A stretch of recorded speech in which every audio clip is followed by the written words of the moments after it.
Good afternoon. Welcome to the Spirituality and Mental Health webinar series, Session 2, Spirituality and Post-Traumatic Growth, Spirituality as a Catalyst for Resilience.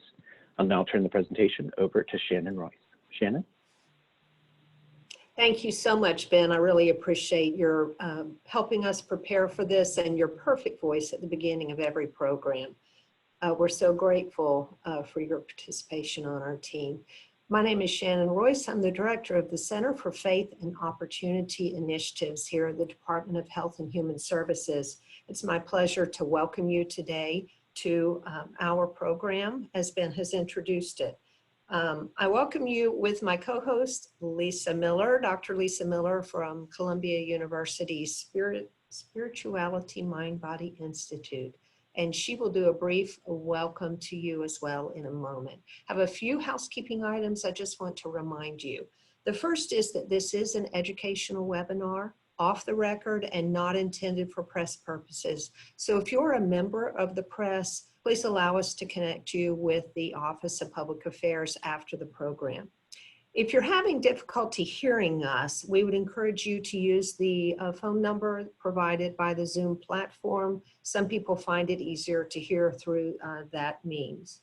We'll be sending a link to today's webinar to all who registered for the program. So watch for that email in the next couple of days.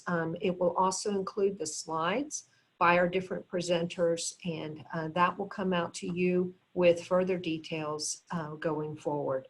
And finally, we always have a lot of questions during our programs. So if you have a question, we'll get to as many as we can at the end of our speaker program.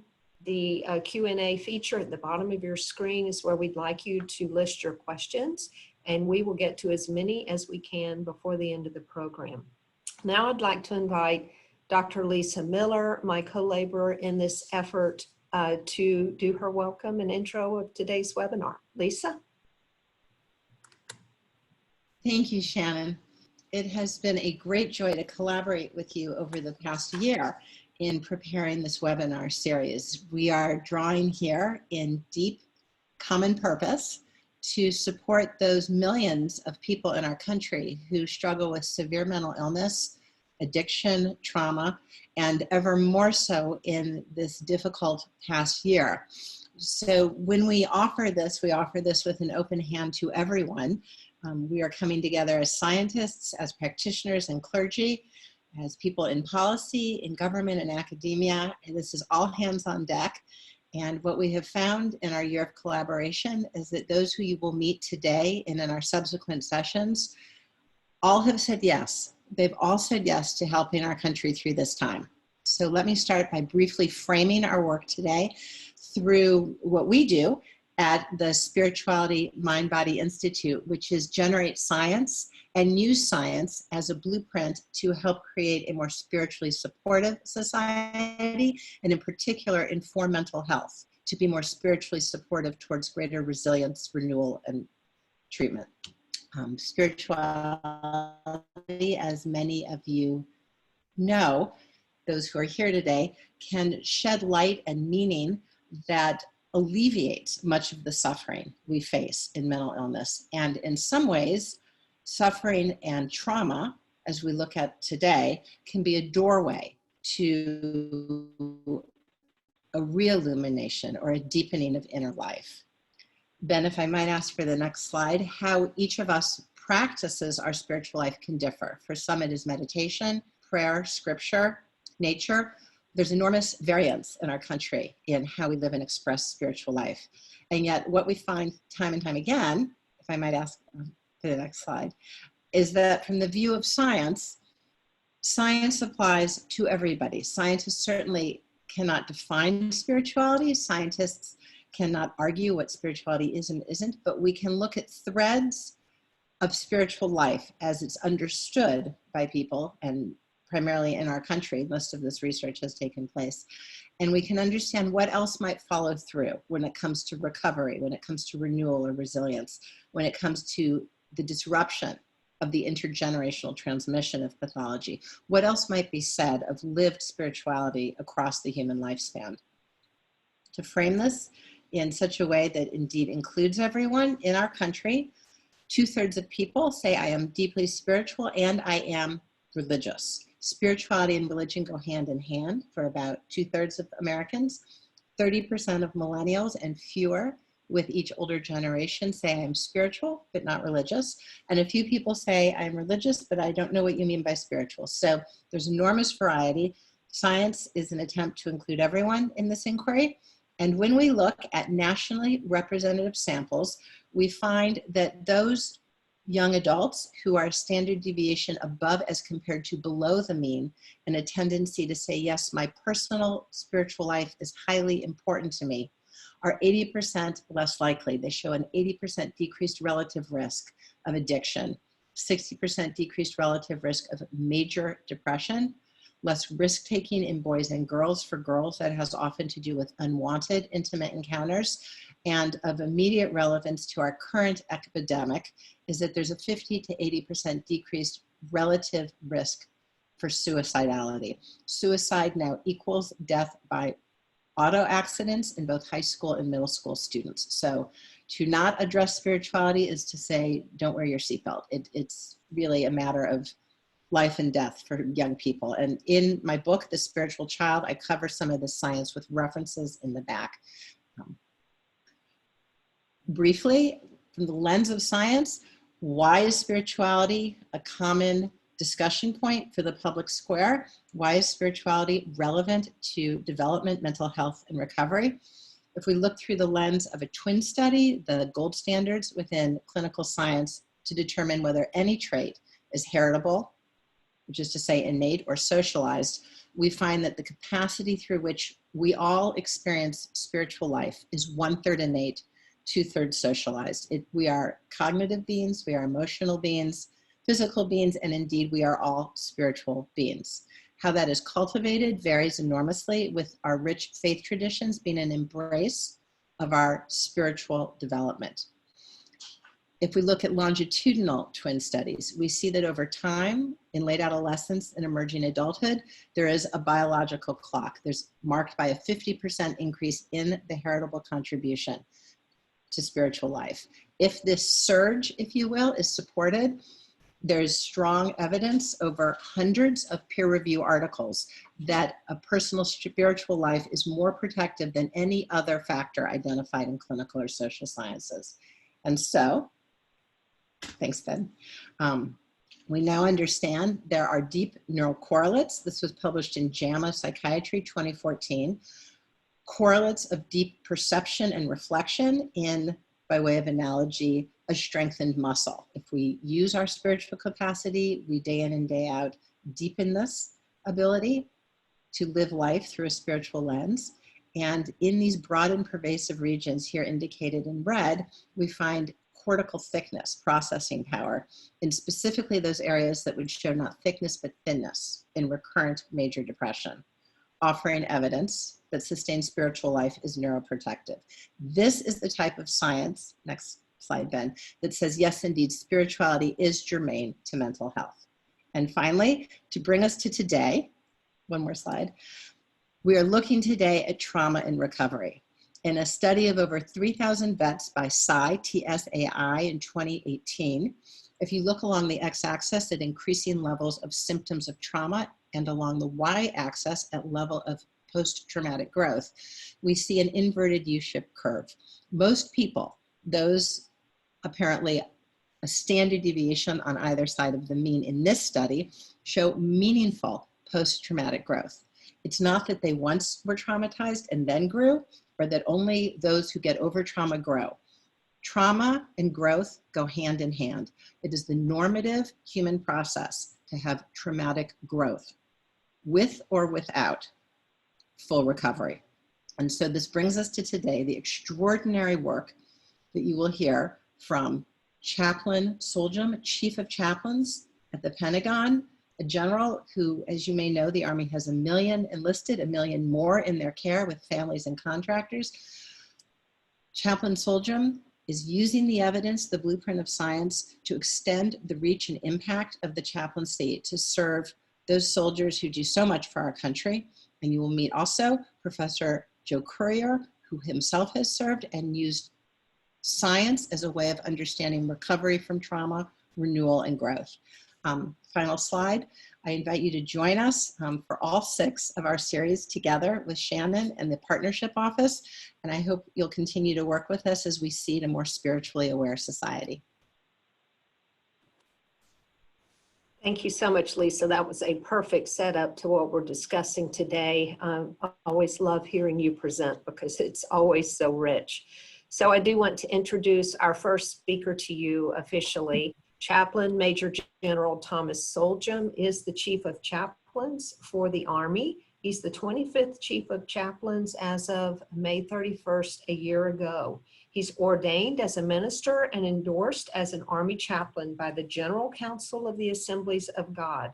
And he has served in multiple key assignments and on multiple deployments, supporting a wide array of Army units and soldiers. As the Chief of Chaplains, Chaplain Solhjem leads the Army Chaplain Corps in providing religious support to the soldiers, families, and civilians of the U.S. Army. Chaplain Solhjem, it's a joy to be with you today. I appreciate Lisa's introducing you to us, and we look forward to your presentation. Thank you, Dr. Royce and Dr. Miller, and for all of you that are tuned in today that would share a common interest in the topic at hand, and that is the care of our people and how we care for them spiritually, how we help them through traumatic circumstances and trauma in life. And so what I want to really kind of set the foundation a little bit, my responsibilities as the Chief of Chaplains really go back 245 years when George Washington looked out over that Continental Army facing then a superior, the most superior land force of that era.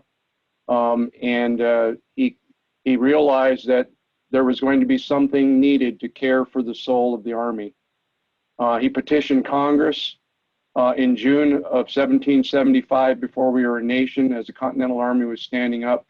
And on July 29th of 1775, the Chaplain Corps was established. Yes, I hope you're all sitting down. Congress can get things accomplished when they want to in 5 weeks. It is my privilege today to lead in the Army as the Chief of Chaplains, the 25th Chief of Chaplains, serving an Army of over 1.2 million soldiers and almost 5 million when you consider all of the families and those who stand alongside our civilians and contractors. We lead our citizen soldiers as well across all 3 components: active, guard, and reserve in the Army.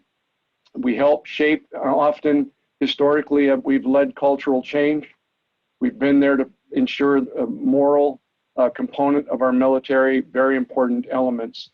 And chaplains, I want you to understand today, I know we have a diverse audience, and never assume that when we say the word chaplain, that they're, especially military, that we clearly understand what that means and what the duties that are entailed. But I will tell you that we're not cloistered in a parish, a synagogue, or a mosque, or a temple. Chaplains are out there where soldiers are training and where they fight, and we live among them. We do the things that they do.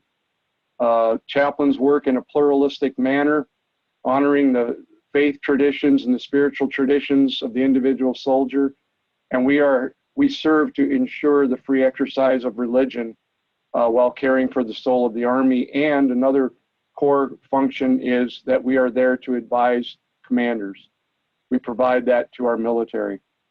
And as the Chief of Chaplains, currently a total force of chaplains, religious affairs specialists, and civilians numbering over 6,800, dealing with 210 faith traditions, and serving a very complex organization, and ministering with those who have gone to war, having been there on several occasions myself, standing alongside of them, seeing their spiritual struggles and the struggles that they faced in combat, the horrific events that they've witnessed, and those who have experienced some form of post-traumatic stress or a diagnosed disorder. And the Army is now entering a time of unprecedented change and complexity in human history. As we, like the rest of the nation, dealing with a pandemic, the economic impacts, the global community that's been affected, while we're still deploying our soldiers abroad, and then dealing with the civil unrest and the things that are in our own homeland, and on top of everything else in an election year.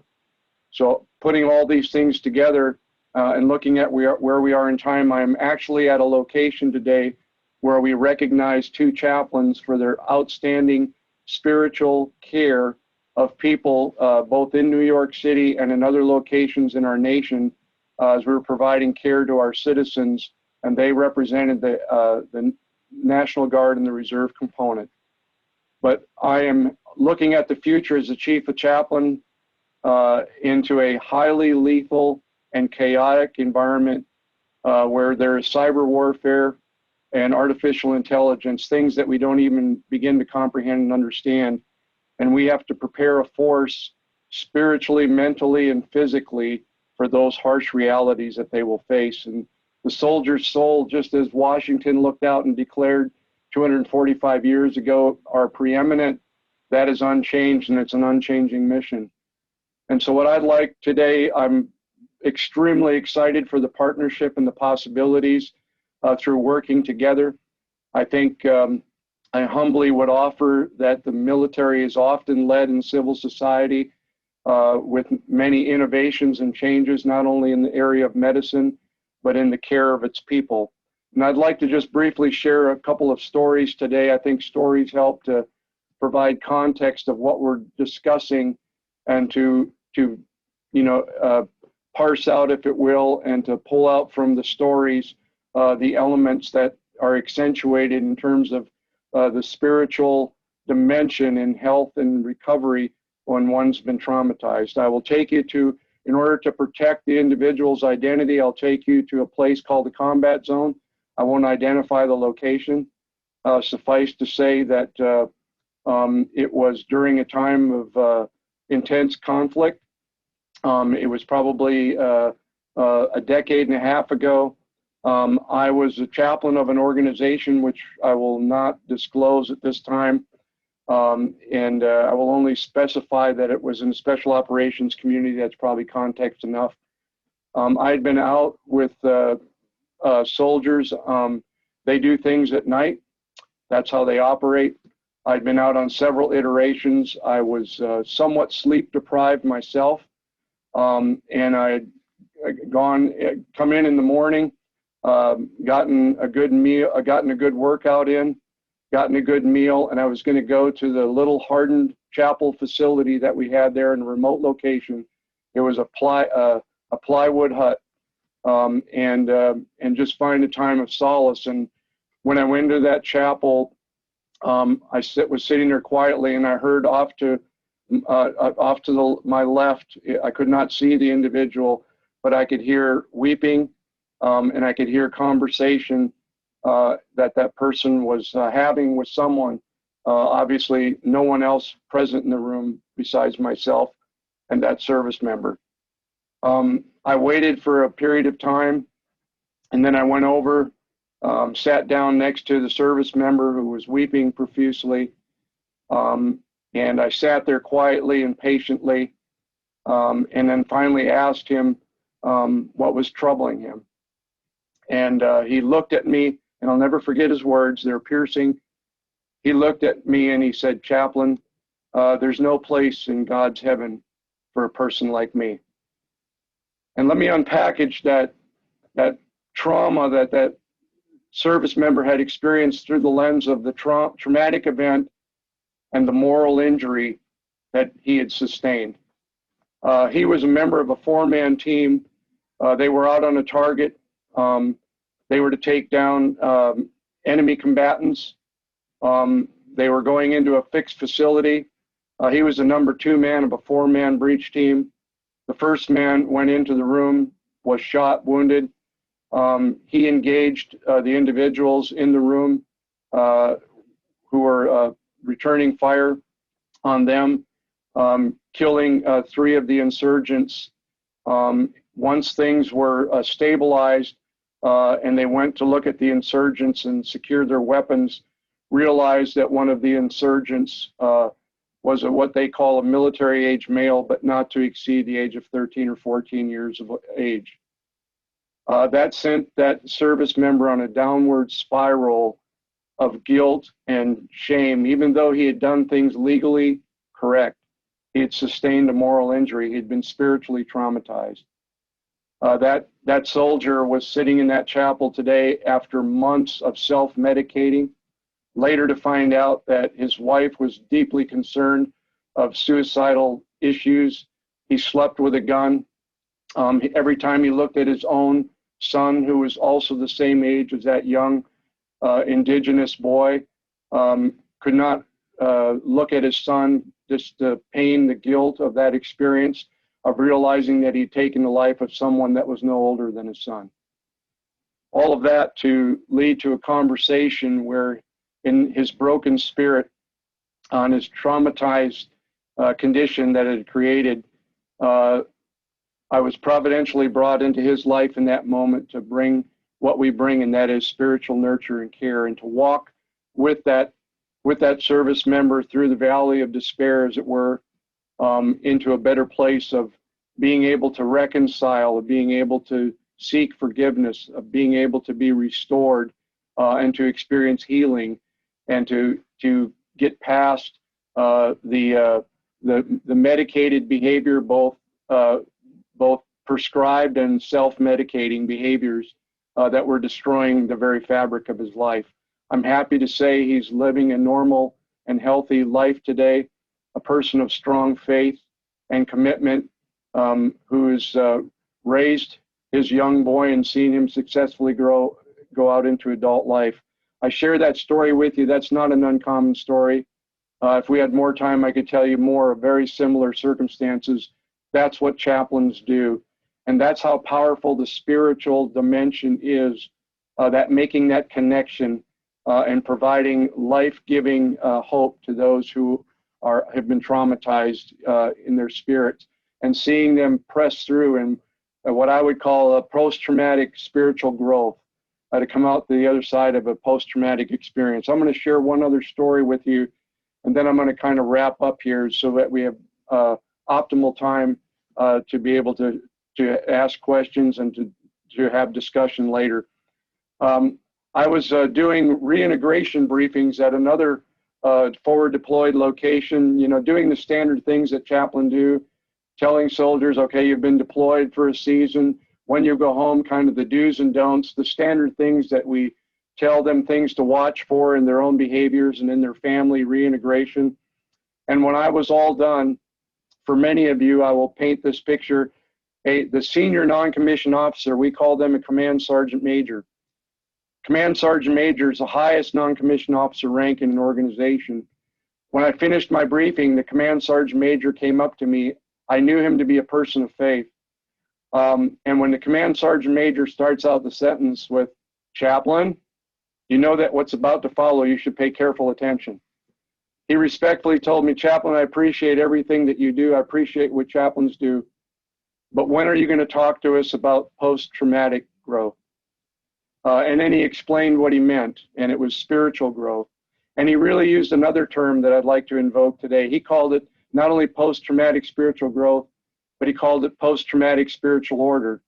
You see, that senior non-commissioned officer had seen several combat iterations. He had been involved in combat on several occasions. He had lost close comrades.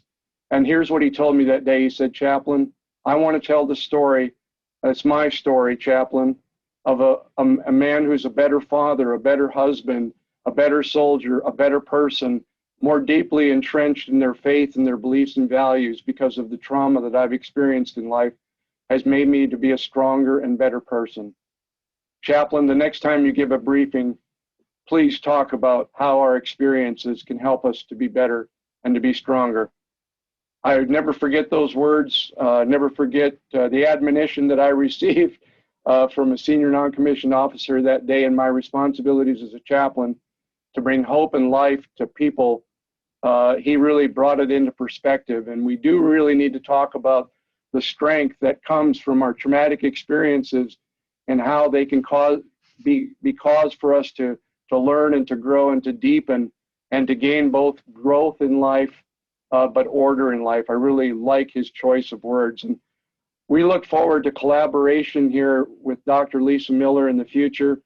We're working a program within the Army, some piloting at some locations where we're bringing an awareness to our leaders about the spiritual dimension and its viability, and helping our soldiers to develop a spiritual core through a spiritual assessment, understanding their family history. It's so important that we know where we've come from, to establishing spiritual connection, what spiritual practices that we engage in life, helping our soldiers to find life meaning and purpose, and then being a part of a cohort or a group that deals with post-traumatic spiritual growth in a collective setting, in a connected setting with other people.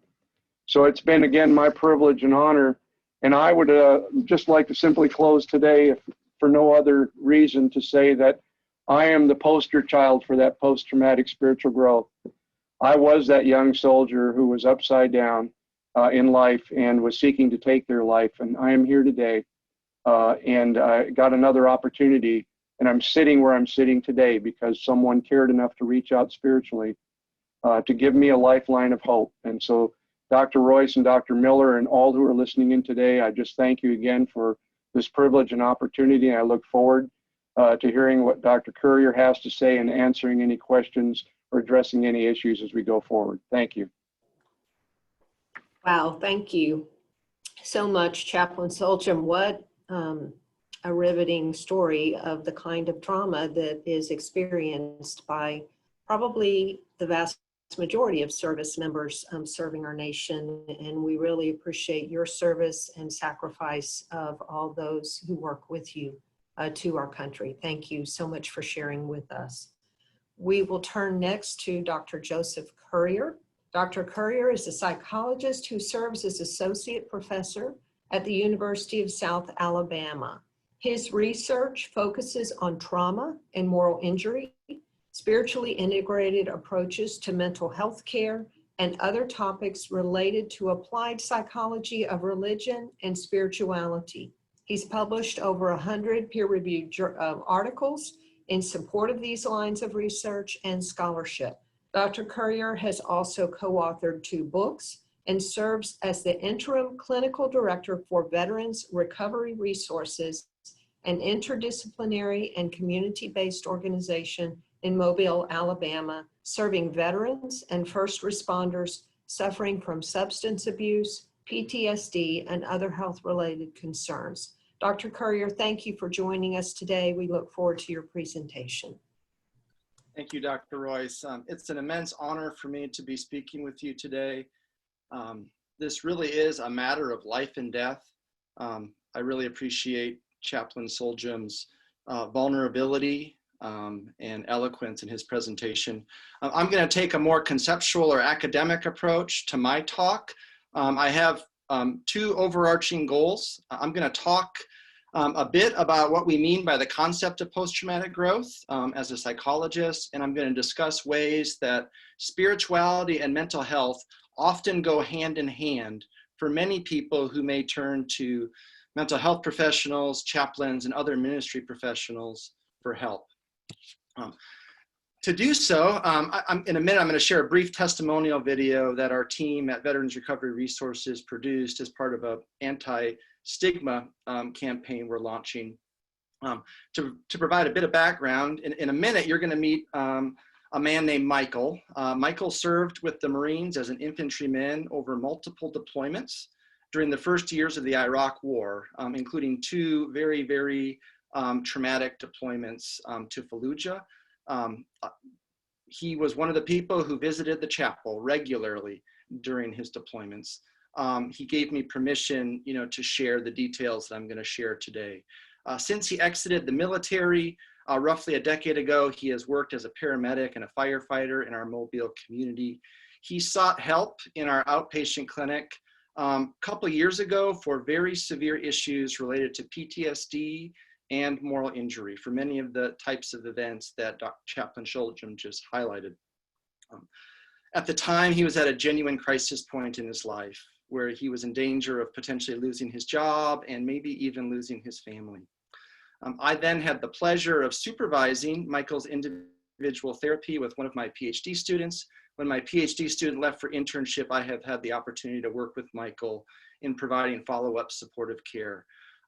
I do not believe that Michael's journey of recovery and growth is by no means representative of all people who experience trauma, but I believe there are some highly illustrative themes in his story that may resonate with many of us today and may also apply to many people that we work with.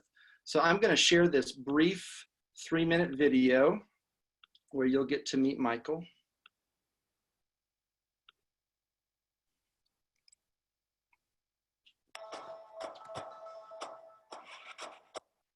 Service in Iraq, I was with Battalion Landing Team, 2nd Marine Division 2-2.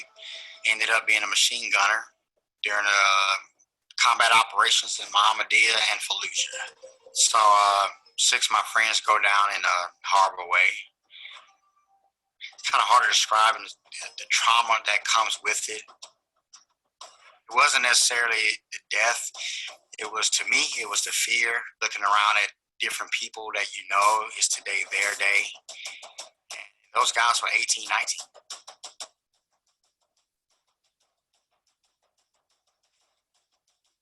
was hard to sleep at night, worrying about them.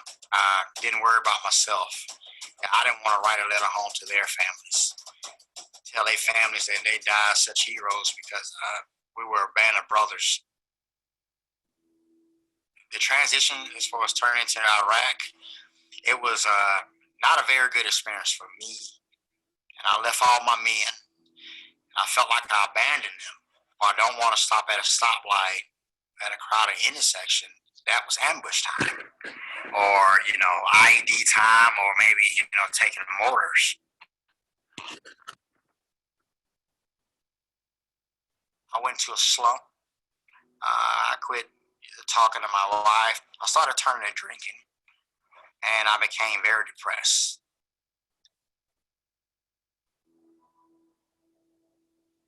It actually put the stress on my wife and child. I really was frightening them because now I was someone that they didn't know.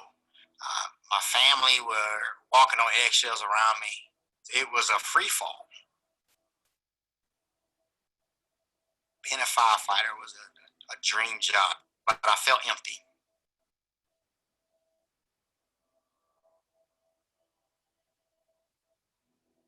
I said, Chief, I'm at the end of my life. I'm at the end of my road.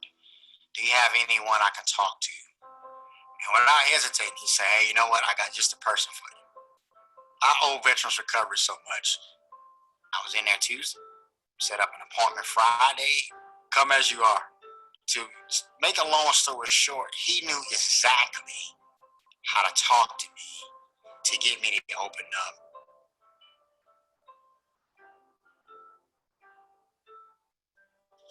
So it was like family. It was almost like to have my life mapped out. With peer support, I was talking amongst people that actually did what I did and recovered from something.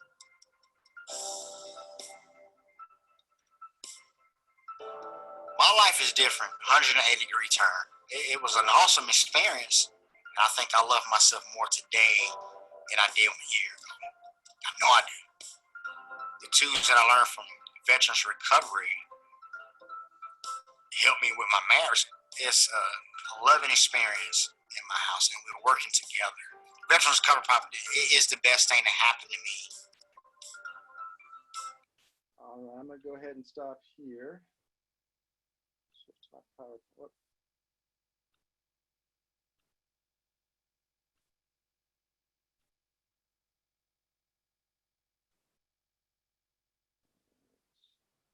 Okay, so in this brief video, there were no explicit mention of religious faith or spirituality, but you should know that Michael is a deeply committed Christian whose identity, worldview, and relationships have been deeply shaped from participating in one of the vibrant Black Protestant churches here in Mobile. So when Michael makes statements such as, my therapist knew exactly how to talk to me, or likening our clinical team, to a family. He's speaking his language of faith. And as a team, we needed to find ways, to incorporate that and honor his faith at every turn. So I'm going to be, talking about some pretty heady concepts today, but I'm going to do so keeping Michael's face in our minds to try to give this work a real human face. Okay, so how do we define post-traumatic growth? This concept was initially defined by a couple psychologists named Richard Tedeschi and Lawrence Calhoun, and they would define post-traumatic growth as a change in people that goes beyond an ability to resist and not be damaged by highly stressful circumstances. It involves a movement beyond pre-trauma levels of adaptation. It has a quality of transformation or a qualitative change in functioning. So by using this term, I'm referring to an oftentimes slow and organic process of personal transformation, such as we just heard from Chaplain Solhjem, from coping with seismic or earthquake-like events that may rock the foundation of our meaning system. So by using this term, I'm not necessarily referring to what we may call resilience. So by the term resilience, we mean the ability to bounce back in the face of adversity or trauma. I'm not also referring to recovery. When we use the term recovery in mental health professions, we're referring to a return to baseline or pre-trauma levels of functioning. Instead, post-traumatic growth captures those instances in which survivors genuinely transform and become better versions of themselves. And as we'll learn today, spirituality plays a key part in this process. Nearly 20 years of research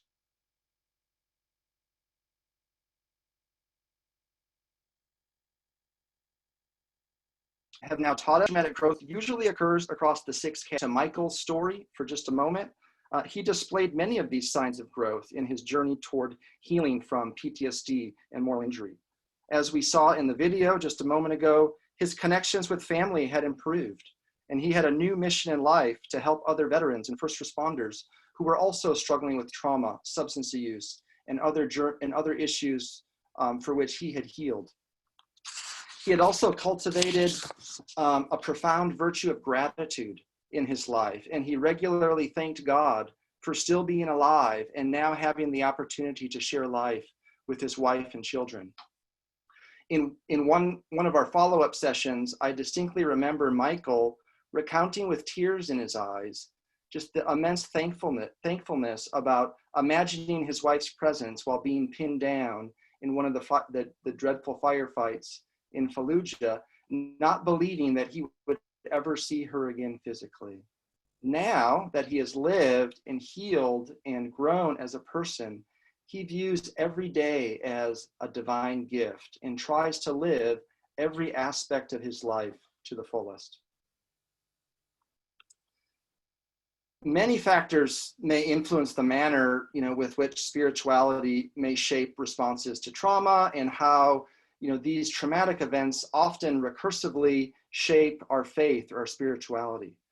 For example, when faced with trauma, survivors who have, already developed a well-integrated faith might be able to assimilate or fit the meanings of the events into their existing beliefs in such a way that may at worst only trigger a moderate or transitory disruption in their functioning.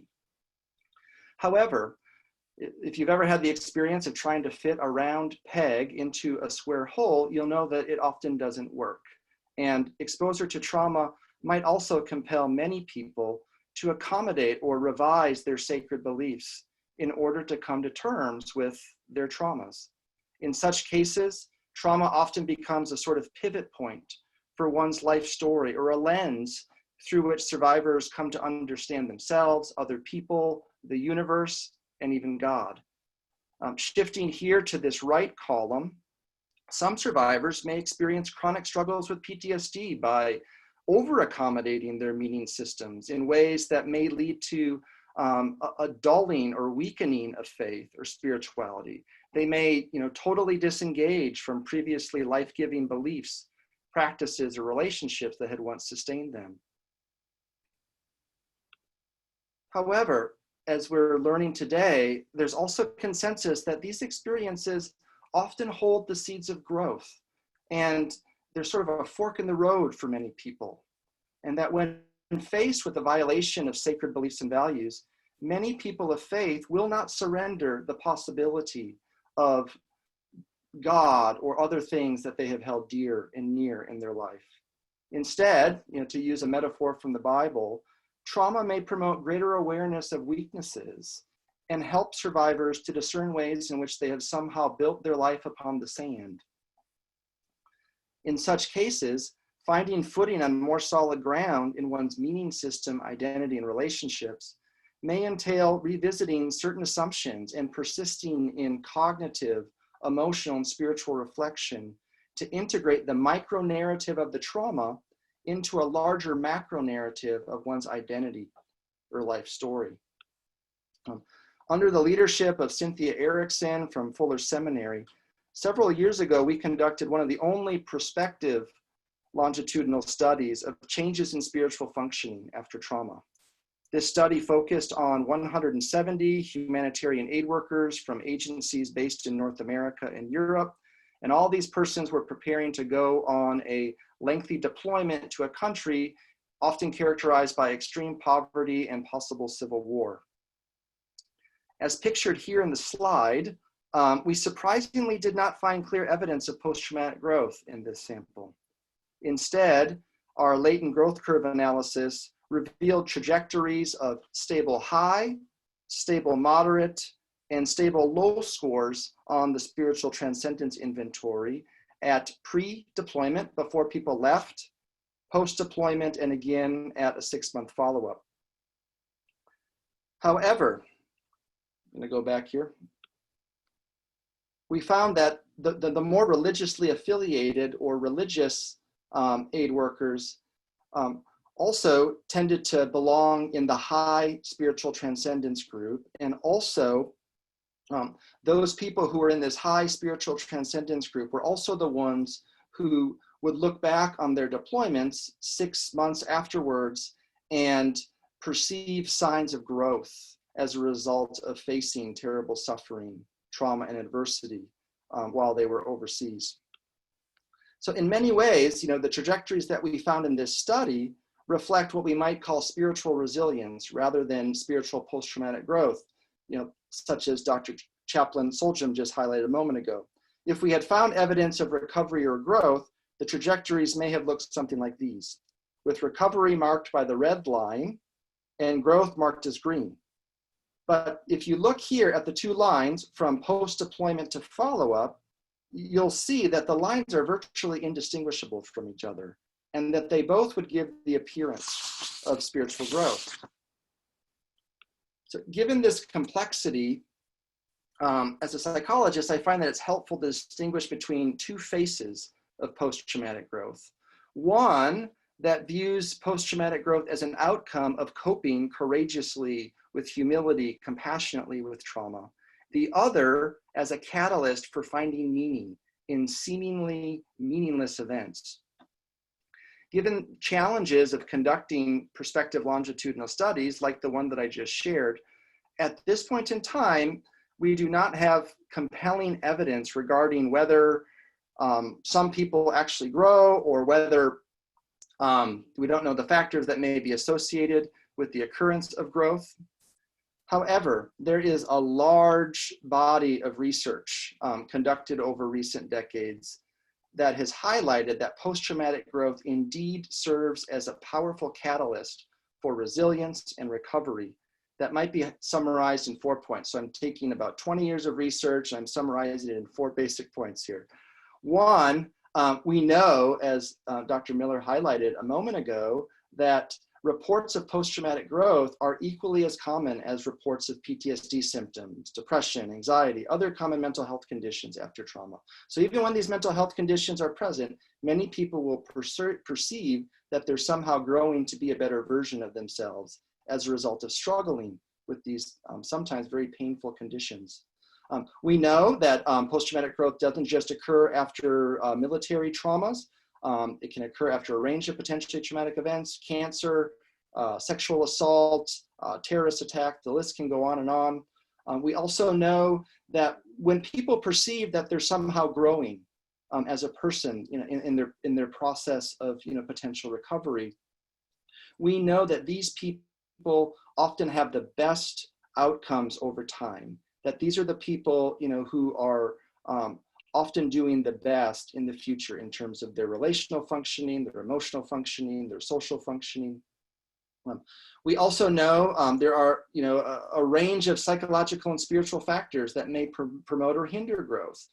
Several reviews that have been conducted over recent years have consistently documented that various dimensions of faith are often the most reliable and robust predictors of the likelihood that someone is going to be perceiving that they're growing as a person.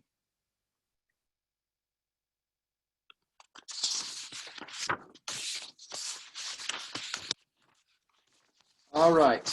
If you've ever traveled to Mobile, Alabama, or other coastal communities in the Southeast, you will recognize that this is a live oak tree.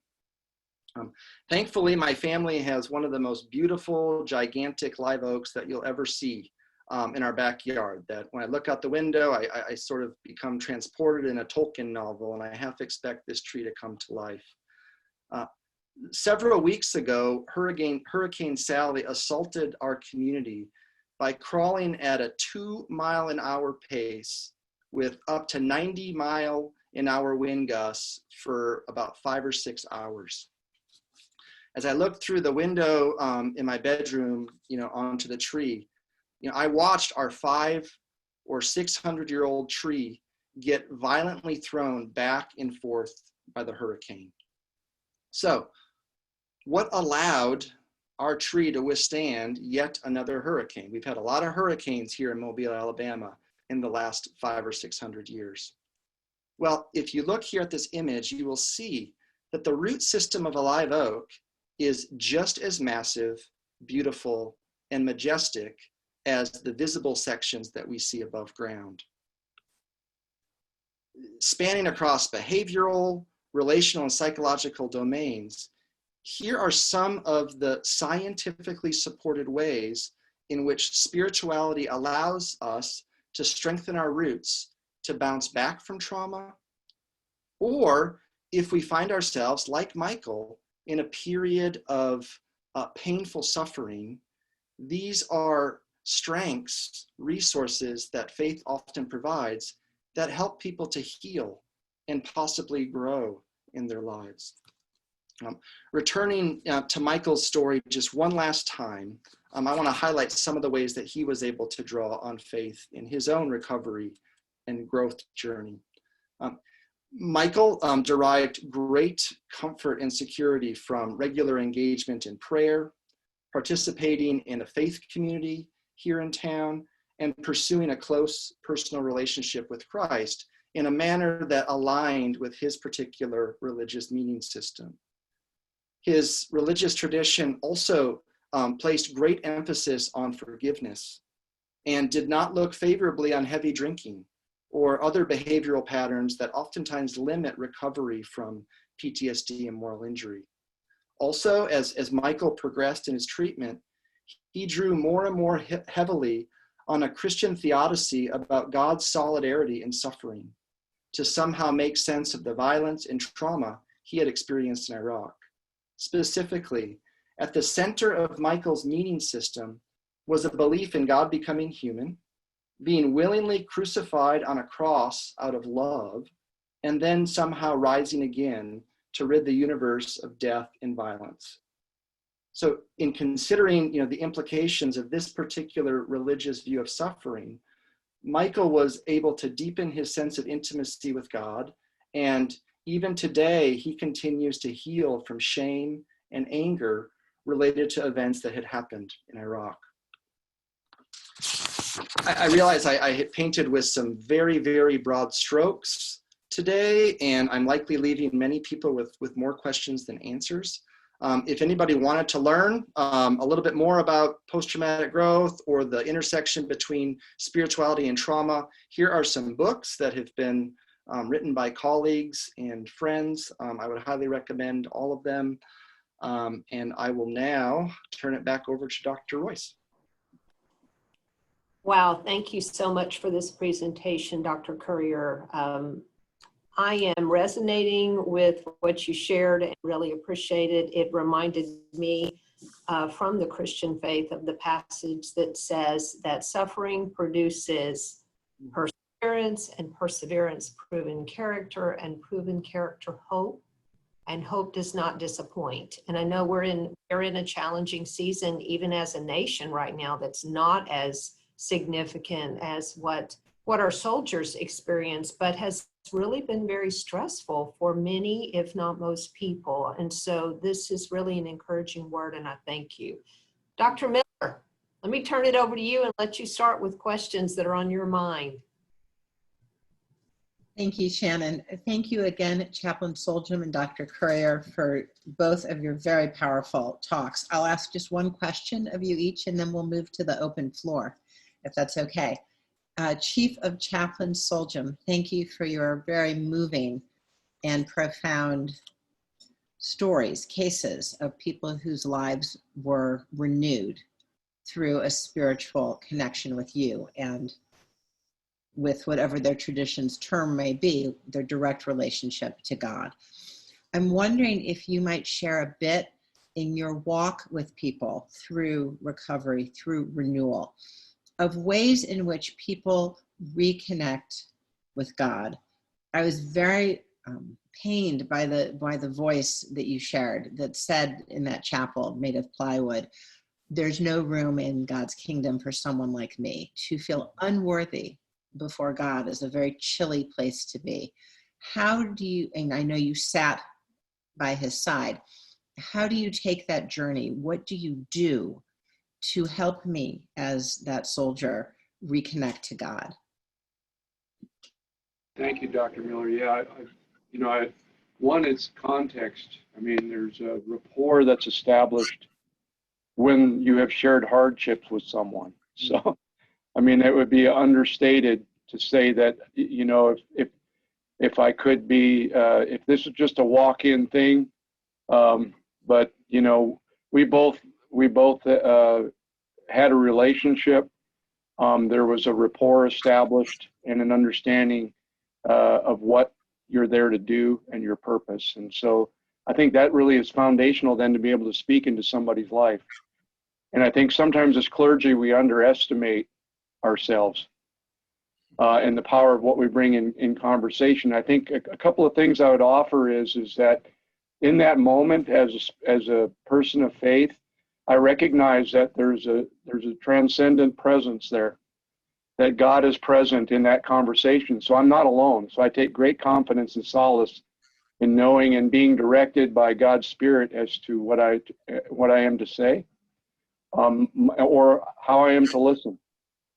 And a lot of times the journey begins with the consolation that comes with another human being just coming alongside and listening, and then helping that person to unpackage their pain and their suffering, and then put it in a right theological construct, if you will, based on their faith tradition. So this is truth, and you're not believing the truth.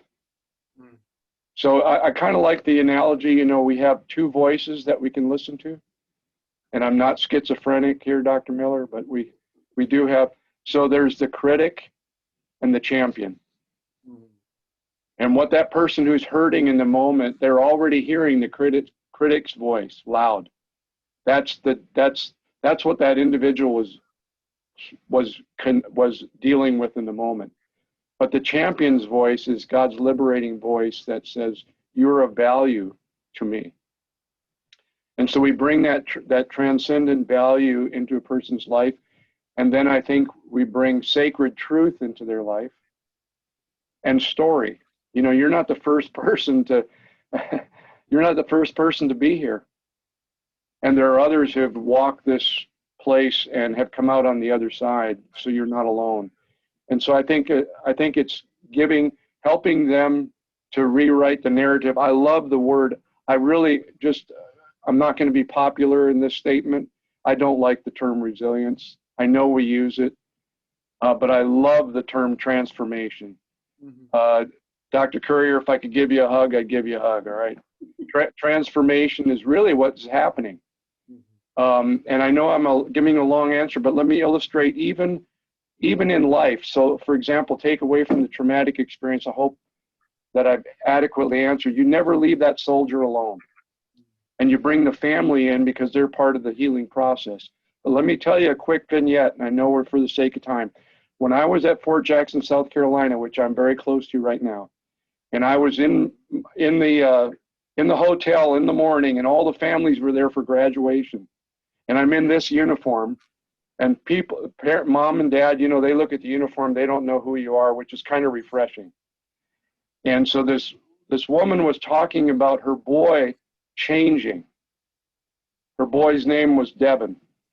And he said, my boy has come into the Army, and he's transformed, he's different, he's changed.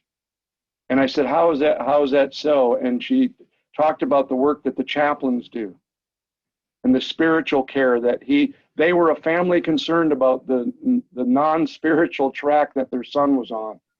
And he comes into the United States Army and connects with his creator. And then I said, well, what is it that's different about Devin? And this is powerful. This was a woman, shall we say, that came from rural America, a mom. And she said, honey, she just paused for a minute and she said, Devin's just bigger on the inside. That's what transformation is all about. We grow on the inside. It's the invisible, not often tangible, but we're transformed, we're changed. It's an inner work. It's God at work in us spiritually to heal those deep recesses is the story that I shared that only He can do. And so as a practitioner, I realize there's a limit to how far in any situation that I can take a person. I'm just there to facilitate the journey. I hope that helps. If I might just ask one follow-up question, Chaplain Solhjem. What you've described is a profoundly impactful, foundationally spiritual process. Devin's larger on the inside because of the work of God in and through him and the two of you. If we're looking at renewal, if we're looking at being larger than before, stronger and better was how one of the people with whom you worked, the commander, had put it,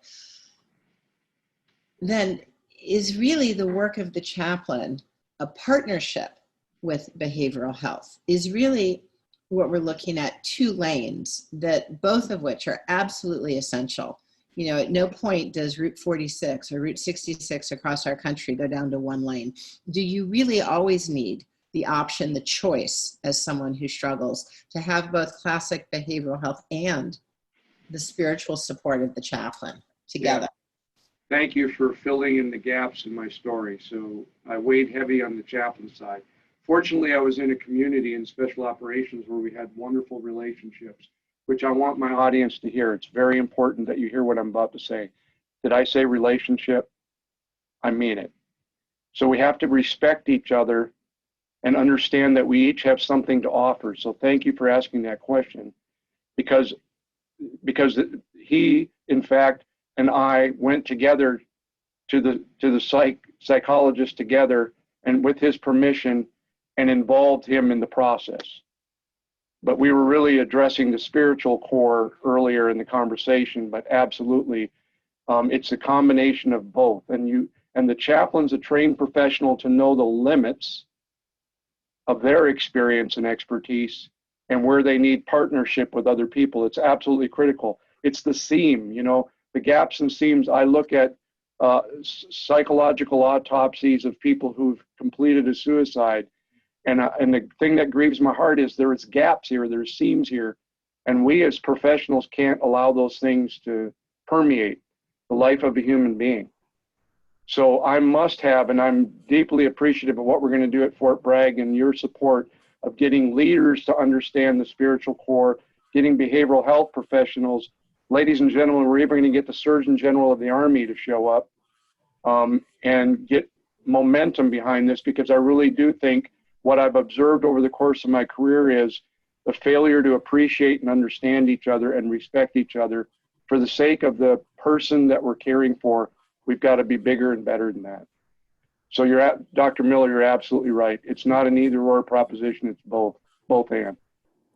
And Dr. Miller, if I may, Please. we address this specifically in our Compassion in Action Guide, which was a guide that we put out this year for faith communities engaging with those living with serious mental illness and their families, and specifically address what you and the chaplain just said, that we need both lanes. We need the clinical community involved, we need the faith community involved, and we best serve people who are experiencing trauma or other mental health concerns when those two groups work together to serve that client, that patient, that soldier. So that's really beautiful. Thank you.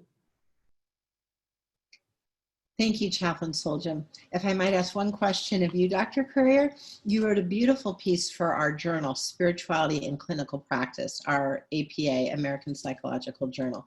And in it, you explored how the much discussed moral injury has very often foundationally spiritual roots. Can you speak a bit about the spiritual dimension in moral injury?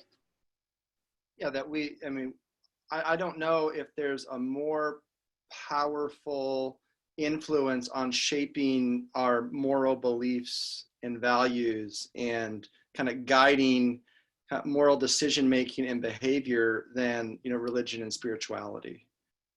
So for many people, their moral identity is 100% intricately connected with their faith identity, and they're one and the same for many people. Not everybody. I would not make the argument that you have to be religious to be a moral person, or you have to consider yourself a highly spiritual person to be a moral person.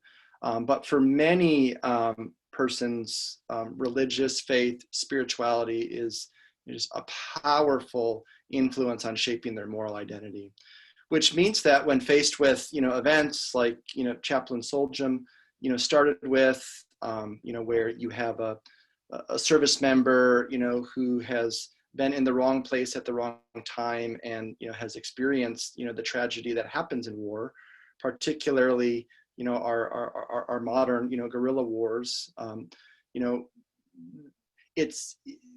There's not just the presence of what we might call kind of subjective guilt and shame, right? Where I feel guilty, I feel shameful, right? I mean, that's what people like me are, trained to address as a psychologist. There's also the presence of what we might call objective guilt and shame, that according to my faith system, I did something that, was potentially sinful or does not align with, the doctrines and the dictates of my faith, which means that this is where I think collaboration is so important. That I think psychologists, we can address the subjective aspects of guilt and shame. Chaplains are uniquely positioned, along with other clergy and ministry professionals, to deal with what we might call the objective aspects of guilt and shame, which is often at the heart of moral injury, particularly when someone believes that they've deeply transgressed against their understanding of the sacred. Thank you, Dr. Courier, and thank you for the research and the work you do in the center. Chaplain Solhjem, you are extraordinarily innovative. I love that there's a deep, soulful chaplain who also uses science so innovatively and effectively, and thank you for your leadership in our country. Shannon, would it make sense to open it to the floor, just go over a couple minutes? That's fine. I have a couple of questions that have come in. We'll take 2 more questions, but if we can keep our answers brief since we're already over our time, that would be really terrific. So the first question that came in is really for Chaplain Solhjem, I think, and that is, how do you honor the multiple faith traditions that you deal with in the military? I'll keep my answer very brief. It's 2 words. Perform. Those things which I can do within my faith tradition, I can do all those things, right? And and provide. That's where the chaplaincy really, so what I can't perform, I must provide.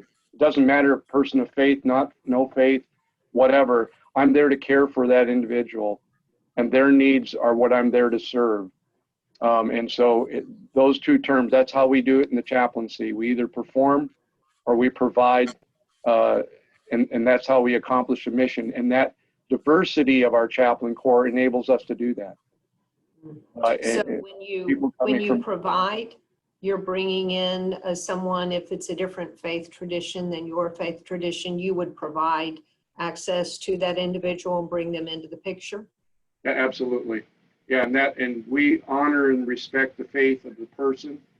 And if they're on a journey and they don't have faith, we'll walk with them. That's a part of the process, but I think that's the best answer. It's provide, perform. Perfect, thank you. And another question that came in, does spirituality transcend trauma, such as moral injury, or what is the relationship between spirituality and trauma? Either of you or Dr. Miller could speak into that. Does spirituality transcend trauma? I think for me, like I understand kind of spirituality as sort of the motivating kind of influence that, you know, I mean, seems to be innate to human beings to seek transcendence and meaning. You know, so in that way, yes, I would say that spirituality transcends trauma. So, you know, so that means that we bring our spirituality to everything in life, and everything that we experience, everything that we make meaning of is filtered through a spiritual lens of one sort or another. It may be a religious form of spirituality, such as kind of Michael's, you know, case highlights, but not for everybody. So in that way, I would say that it does transcend trauma. Dr. Miller? Chaplain? Sure, I would say from the view of science that we are hardwired to have a far greater capacity to perceive and embrace a rearrangement of meaning. That is not a statement of biological reductionism, but merely there is a set of neural correlates that go hand in hand with augmented awareness, a rearrangement of meaning, and the docking station, if you will, through which we feel a renewed worthiness and connection and reawakening to our relationship to God. So we are innately spiritual beings. We're built for this. And I think that Chaplain Solhjem's story was a beautiful rendering of a foundationally spiritual process through which we are made more. Rather than simply back to baseline.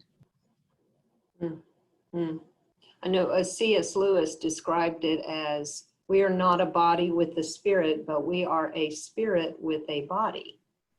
And so if you believe that you're a spirit with a body, then everyone would have that spiritual connection of some kind to their creator. Just another dimension of that, it begins in the womb. So as a person of faith, we know that spirit is being developed while life is being developed, and the trauma of being brought into this world. So it's a struggle, really. It's a spiritual struggle in the developmental process in the womb, and then life itself. So yes, it supersedes. And I often think of it, I like to think of it this way. When God gives me the grace to get up in the morning, body, mind, and spirit, what's moving me, what's propelling me. Yes, my body, yes, my mind, but ultimately my spirit's informing me as to the next step. And so I really do believe that what you just said, Dr. Royce, is powerful and true. Thank you. You know, the Army really does move the needle for culture. When the Army takes a direction, our culture shifts.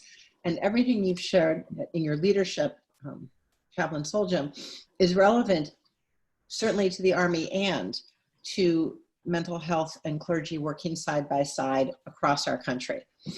I will say that very often in my own work, at a university, there's nothing I'd like more than to be able to bring in, a deep bench, the way you have a very skilled professionals in your chaplains corps. Can you talk about how you bring people in from all different faith traditions and prepare them to work with any client under stress and distress?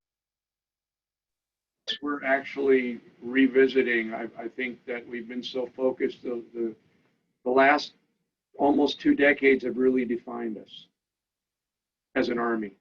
And so if you can understand that premise, and so my responsibility now is to really look at who we're bringing in. So one of the major initiatives is our recruiting efforts, and what kind of person of diversity are we bringing into our Army?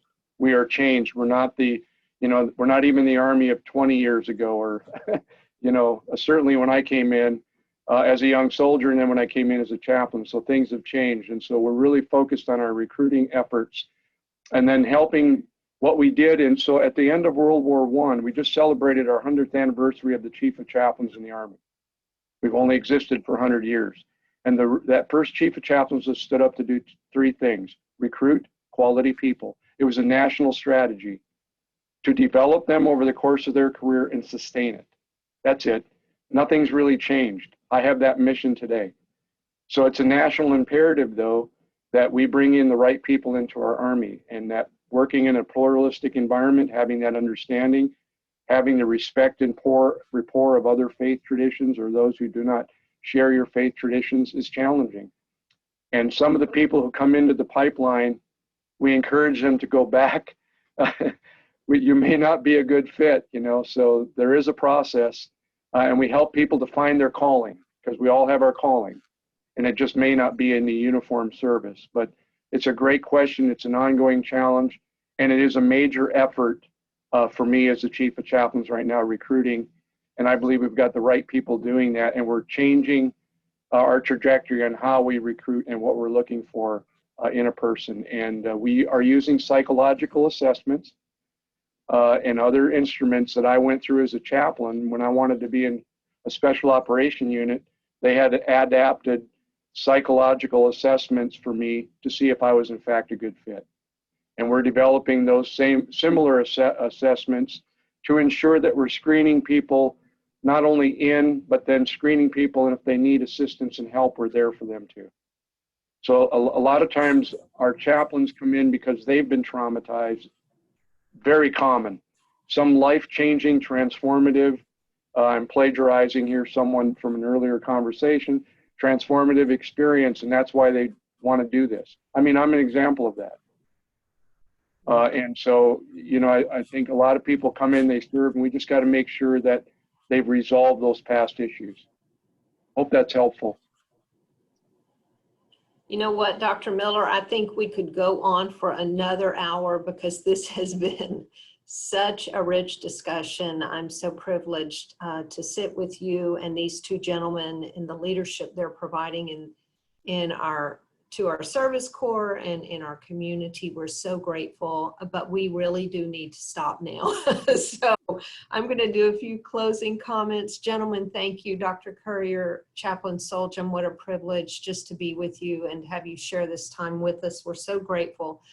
For everyone watching, we will be sending out a link for the recording for today, and we'll be sending the slides of our speakers. And so we'll share that with you in the next couple of days, so please watch for that. We will also be sharing the registration for our next webinar in 2 weeks. And this one is titled Spirituality and Severe Mental Illness, Questions of Recovery versus Purposeful Renewal. It is going to be another very rich conversation with Dr. Miller and I hosting that. And we hope you will join with us. Watch for the registration link in our email that comes out to you. Any closing comments, Lisa? Thank you all. It's truly been an honor, and I'm hopeful that this information will be helpful to the over 1,000 people watching as you move forward in your own leadership to heal and make partnerships between mental health and the clergy. Thank you. Absolutely. And please share the webinar with others when you receive it. We would love for you to share it in your own communities. And we look forward to being with you again in 2 weeks. God bless you all. Thank you.